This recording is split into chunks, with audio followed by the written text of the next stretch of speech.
Hey everyone, friend of the podcast, Carl Bonner is a mixing engineer who helps other producers and mixers find, attract, and build better relationships with clients who are making the kind of music you are most passionate about.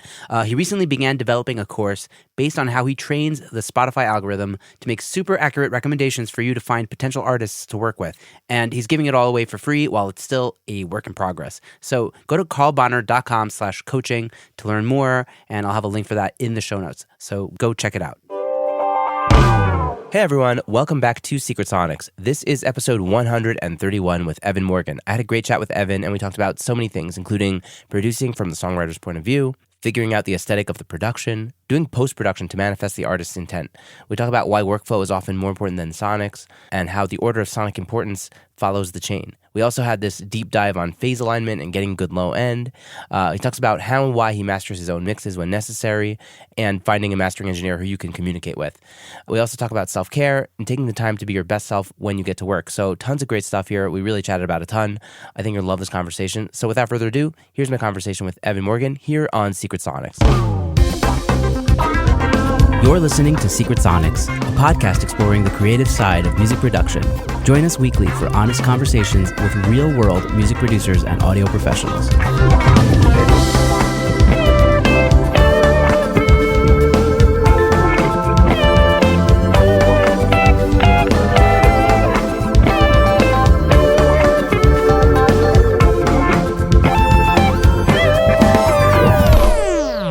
Hello, and welcome back to Secret Sonics. I'm your host, Ben Wallach. My guest today is Evan Morgan. Evan is an engineer, mixer, and music producer based out of Vancouver, Canada. With over a decade of experience, he has helped hundreds of artists find their unique sound and capture it with the utmost attention to quality, leaving them with a superior finished product that always exceeds expectations. Evan and I connected recently on Instagram, and I invited him on the show, which he's graciously agreed to do. So with all that to say, welcome to Secret Sonics, Evan. Thanks for having me. I appreciate being here. Yes, absolutely. So tell the audience a little bit about your story. How, did music come into your life and how did it evolve into production and engineering? Yeah, sure. So I don't really come from a musical family. No one in my family plays any instruments or anything. But my dad was a big music fan, so he always kind of had music on. So music was always a big part of my life. Lots of Prince and Bruce Springsteen and, all Rolling Stones. I have these memories of him moving the coffee table after dinner out of the way and putting on a record and the whole family kind of dancing around. And so I started piano lessons when I was a kid, switched to guitar in, junior high school, started a band, tried to do some recording with my own band. The results were never good, the little local studios and stuff. We ended up getting the opportunity to go down to Full Sail in Florida, which is kind of, at the time, I think you and I are about the same age. So, kind of early 2000s is when I started to kind of dip my feet into this. And we had a fan of our band down in Florida that was going to Full Sail that invited us down, and we were able to record an album down there with the students. And that was kind of my first look at understanding that was something that I could do, musically, because I was kind of falling out of love with touring and being in a band. Just that lifestyle was something that I knew I didn't want.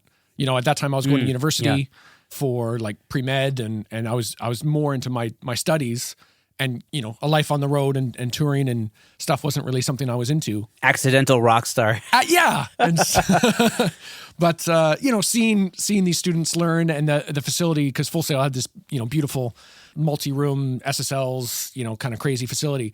It kind of gave me a window into thinking maybe there's a career there. Mm-hmm. So I started looking at audio schools and stuff, but there wasn't that many around during that time. There was Full Sail down in the States, and but the cost was just insane. And 35, it still is, right? They're all insane. I don't know if we want to get into the politics or the morality of selling the dream, but coming out of school, $40,000 in debt, going into the music business is a dangerous place to be. So anyway, I found a school in England, of all places, that was way more affordable, way more. It was a studio that had converted into a school, and I think it cost like £8,000 or something for an 18-month program. So I went out there for a year and a half. They had multi-room facilities that were 24-hour access to the students. So I started out there, and I started this kind of habit of of being slightly ahead of the curve so I could get in. When I went to that audio school, I was one of the students that knew a little bit more of recording. So I got a position as a TA, which gave me access to the studios. And, I would help the other students and that kind of stuff, but I could use the studios late at night when the school had closed down. So I would go out and find bands and say I have access to these studios. This is in London, by the way? I was in Manchester. Oh, and the school was called the School for Sound Recording or SSR. Yeah, so I was there for 18 months learning during the day and then recording whatever, punk bands or emo bands or whatever hardcore bands I could find in Manchester that were willing to work with a... Try you out. Try me out. Built up my skills and a portfolio, and then I ended moving to Vancouver, wanting to come back to Canada, just visas and all that kind of stuff. And I essentially did the same thing. I started looking around schools or looking around studios, but that was the time nobody was really hiring assistants anymore. And all the studios said, you can use our facilities. If you bring your own bands, you can rent the studios out and stuff, but we don't have a job for you per se. Yeah, this is about when I was getting started, right? About a decade ago. So, or it was either bring in your own bands or be an unpaid intern, which neither, were really what I wanted to do. Appealing. So I ended up finding a school.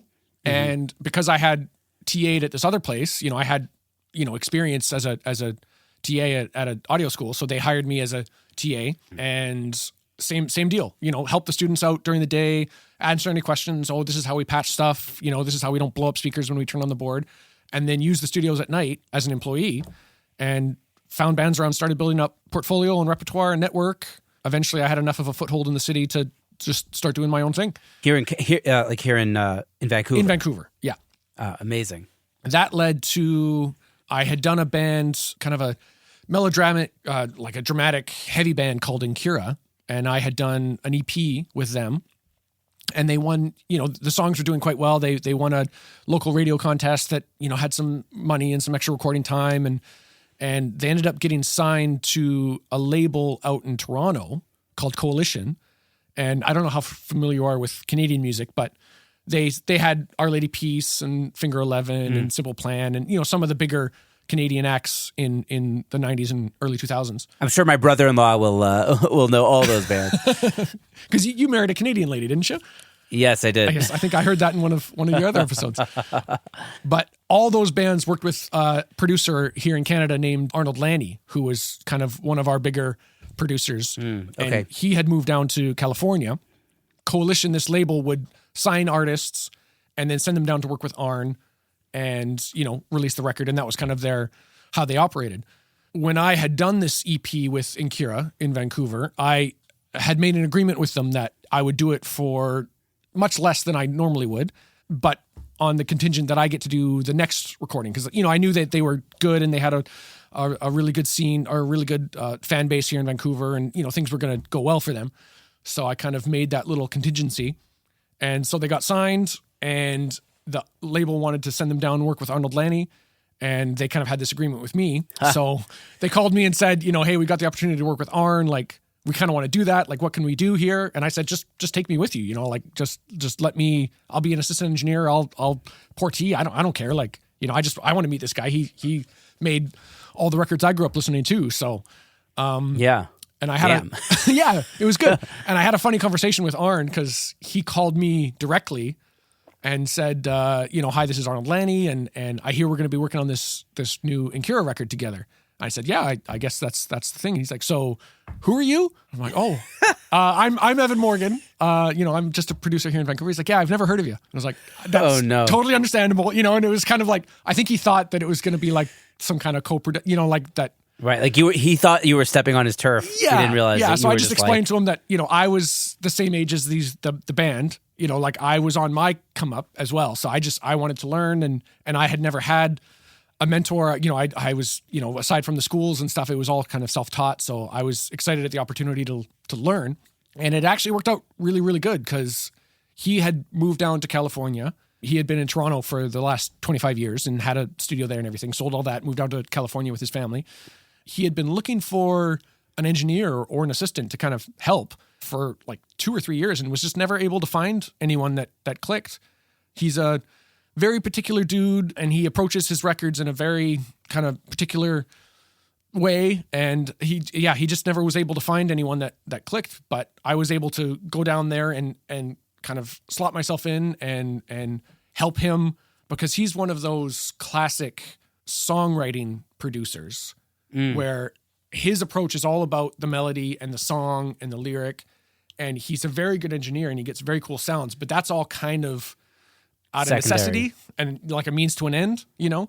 Yeah. And so if he can sit on the couch and listen and be objective, or better, he can, you know, say, let's get a guitar tone, leave the room, and have an engineer, you know, dial everything up. He can come in and just with a fresh listen, just say, that's right. Or can we get it a little fuzzier or a little whatever, you know, keeping that objectivity was huge to him.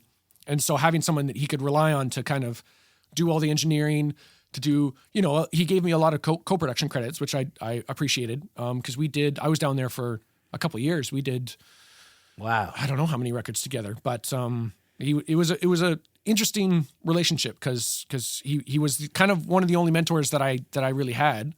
And I had approached all of my record making before then from a very kind of an engineering perspective, you know, where it's like, this is the band, this is what they're contributing. How can I make this sound as good as possible? Right. Whereas Arn came at everything from a songwriting perspective. And it was a good flip for me to kind of understand that. Super you know? Interesting. Yeah. Yeah. I look at it as like almost like a continuum of like kinds of producers. You know, there's like the hardcore engineer producers, then there's like the musicians that happen to be producers, and then there's the in between where, you know, I definitely feel like I fit, and sounds like maybe you fit as well. Yeah, well, I do more so now for sure. Like I think if anything, I've even swung a little bit more over to the songwriter producer side, just because. Yeah, I actually wanted to ask you. I noticed that you had like a bunch of co-writing credits on the tracks that you have on your website and stuff like that. Yeah, so we can get into this as we get closer to like COVID stuff, but I have pivoted more to like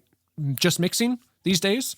But before then, I was pretty much doing exclusively production. And after apprenticing with Arn for so long, just kind of understanding the importance of the melody and the arrangement and you know, the sonics matter, but they matter almost more in my brain from the aesthetic side, you know, less about like, because like a vocal is going to sound like a vocal, you know, you stick a mic in front of it and it might be, this mic might be a little better than this mic, and this mic might capture the top end a little bit better, but it's more about the aesthetic. Like, what are you trying to achieve with this vocal? Are you trying to go for the crispest, most, you know, pop polished sound? Are you trying to do more of a lo-fi thing? You know, and that aesthetic kind of dictates the engineering decisions, as opposed to, you know, just like, you know, I'm going to set up 8 mics and blow out the singer's voice, trying all these mics just so I can find that 1% of extra brightness that I'm hunting for. It's just, it's not the thing. It's not the thing that we're trying to achieve, you know? Yes, absolutely. So would you say that's like the biggest takeaway you got from Arnie? The musician side, the musical elements, you know, kind of reprioritizing themselves. Definitely. Just like shifting the priority of engineering versus production, but even, you know, that continuum of engineering, solely engineering, to, you know, production in the sense of crafting sounds and making stuff, to strictly songwriting and strictly melody. Like, before we even demo anything or talk about anything, like, just sit down on a piano and play me the song, you know? And if they say, well, it's kind of more of a guitar-based song, it doesn't matter. Just play me the chords, sing me the melody, let me hear the lyric. Like, I want to hear how the melody sits over the chords that you're choosing.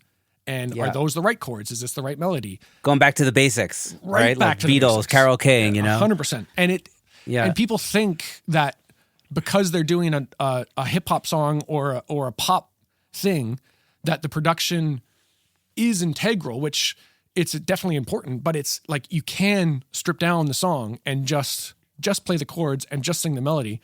And it's very revealing, you know, especially for pop stuff that's getting less melodic these days, you know, where it's kind of like, it's more about a vibe, or it's more about the rhythm, which can be cool, but is it cool enough to carry the song for 4 minutes? You know, is there a moment for melody, even if it's not in the voice? Like, maybe there's a moment for melody in the chords or in the production or something like that. But or the response to the call or something. Exactly. You know? Yeah. Yeah, totally. It's a really important point. It's something when I'm starting a production with an artist, the